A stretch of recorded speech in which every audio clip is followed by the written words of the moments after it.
तीसरे अध्याय की शुरुआत में श्री चाणक्य कहते हैं कि दोष किसके कुल में नहीं है, ऐसा कौन है जिसे दुख ने नहीं सताया, अवगुण किसे नहीं है, सदैव सुखी कौन रहता है। यह संसार दुखों का सागर है।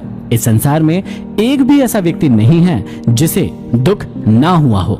सभी व्यक्तियों में कुछ न कुछ दुख, रोग एवं अवगुण अथवा कुछ न कुछ बुरी आदतें पाई जाती है। इस संसार में एक भी ऐसा व्यक्ति नहीं है जो सदैव सुखी रहता हो। हर इंसान को किसी न किसी तरह के संकटों का, दुखों का, रोगों का, बुरी आदतों का सामना करना ही पड़ता है। दुख और सुख तो साथ साथ लगे रहते हैं, जैसे दिन और रात। आगे श्री चाणक्य कहते हैं कि मनुष्य का चरित्र उसके खानदान को बताता है। भाषण अर्थात उसकी बोली से उसके देश का पता चलता है। विशेष आदर सत्कार से उसके प्रेम भाव का तथा उसके शरीर से उसके भोजन का पता चलता है।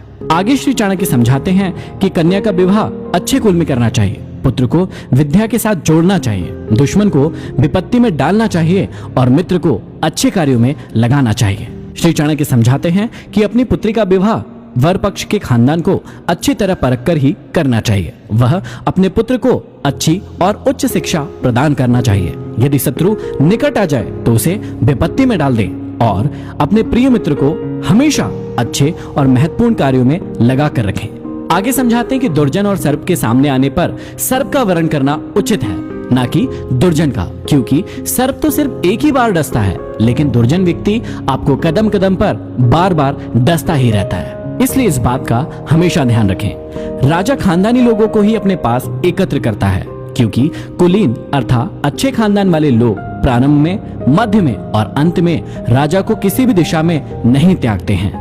चाणक्य समझाते हैं कि मूर्ख व्यक्ति से हमेशा बचना चाहिए। वह प्रत्यक्ष में दो पैरों वाला पशु है। जिस प्रकार बिना आंख वाले अर्थात अंधे व्यक्ति को कांटे भेदते हैं, उसी प्रकार मूर्ख व्यक्ति अपने कटु व अज्ञान से भरे वचनों से हमें भेदता रहता है। रूप और यौवन से संपन्न तथा उच्च कुल में जन्म लेने वाला व्यक्ति भी यदि विद्या से रहित है तो वह बिना सुगंध के फूल की भांति शोभा नहीं पाता है। भाव यही है कि आदमी की शोभा उसके सुंदर रूप, यौवन व उच्च कुल में जन्म लेने से नहीं होता है। उसकी शोभा उसके ज्ञान से होती है। कोयल की शोभा उसके स्वर में है, स्त्रियों की शोभा उनके पतिव्रत धर्म में है, कुरूप व्यक्ति की शोभा उनके ज्ञान में होती है और तपस्वियों की शोभा उनके क्षमा में है। यदि किसी एक व्यक्ति को त्यागने से पूरे कुल की रक्षा होती है तो उस एक व्यक्ति को छोड़ देना चाहिए। पूरे गांव की भलाई के लिए कुल को तथा देश की भलाई के लिए एक गांव को और अपने आत्मसम्मान की रक्षा के लिए सारी पृथ्वी को छोड़ देना चाहिए। आगे श्री चाणक्य कहते हैं कि उद्योग धंधा करने पर निर्धनता कभी नहीं रहती है। प्रभु का नाम जपने पर पाप नष्ट हो जाते हैं। चुप रहने अर्थात सहनशीलता रखने पर लड़ाई झगड़े नहीं होते हैं। जो जागता रहता है अर्थात सदैव सजग रहता है, उसे कभी भी किसी भी चीज का भय नहीं सताता है। आगे चाणक्य समझाते हैं कि अति सुंदर होने के कारण सीता का हरण हुआ, अत्यंत अहंकार के कारण रावण का वध हुआ, अत्यधिक दान के कारण राजा बलि बांधा गया। अर्थात सभी के लिए अति ठीक नहीं होती है, इसलिए हमें किसी भी चीज में अति नहीं करना चाहिए। हर चीज की एक सीमा होती है, मर्यादा होती है। सीमा से बाहर जाने पर प्राय नुकसान ही होता है।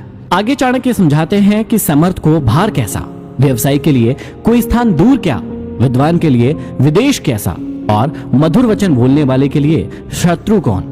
अर्थात जो व्यक्ति समर्थ है उसे कोई भी काम सहज ही लगेगा, उसे कोई भी कार्य भार स्वरूप नहीं लगेगा। व्यवसायी व्यक्ति अपने व्यवसाय के लिए कहीं भी जा सकता है। वह स्थान की दूरी को नहीं देखता, वह अपने लाभ को देखता है। इसी प्रकार विद्वान व्यक्ति के लिए विदेश में भी लाखों मित्र हो सकते हैं और यदि कोई व्यक्ति मीठा बोलता है, अच्छा वाणी में बोलता है तो उसके कोई शत्रु नहीं होते हैं। आगे समझाते हैं कि एक ही सुगंधित फूल वाले वृक्ष से जिस प्रकार सारा वन सुगंधित हो जाता है, उसी प्रकार एक सुपुत्र से सारा कुल शोभित हो जाता है। अच्छे गुण सभी जगह प्रशंसनीय होते हैं। उनकी लोक प्रसिद्धि सुगंधित पुष्प की भांति होती है जो सभी जगह फैल जाती है। किसी कुल का एक सुपुत्र सारे कुल को सम्मानित कर देता है।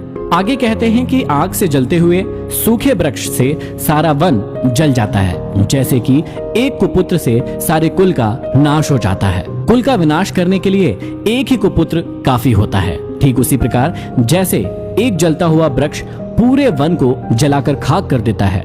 आगे श्री चाणक्य कहते हैं कि शोक और दुख देने वाले बहुत से पुत्रों को पैदा करने से क्या लाभ है?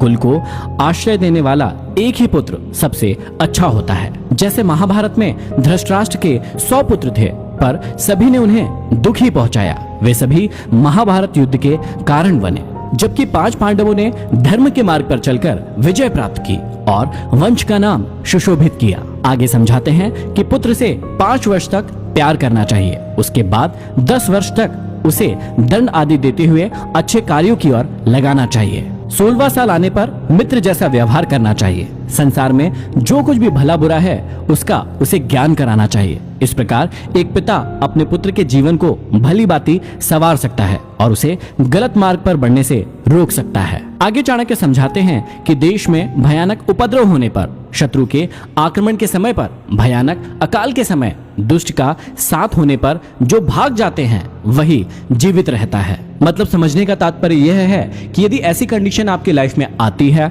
तो उस कंडीशन में भागना ही सही फैसला होगा। जिनके पास धर्म, अर्थ, काम और मोक्ष इनमें से कुछ भी नहीं होता है, उसके लिए जन्म लेने का फल केवल मृत्यु ही होता है। आगे चाणक्य समझाते हैं कि जहां मूर्खों का सम्मान नहीं होता, जहां अन्न भंडार सुरक्षित रहता है, जहां पति पत्नी में कभी झगड़े नहीं होते, वहां लक्ष्मी बिन बुलाए ही निवास करती है। भाव यह है कि जिस देश में मूर्खों की जगह विद्वानों का सम्मान होता है, जहां समुचित अन्न भंडार रहता है, जहां परिवार और घर गृहस्थी में प्यार बना रहता है, वहां सुख और समृद्धि बराबर बनी रहती है। यह था चाणक्य नीति का भाग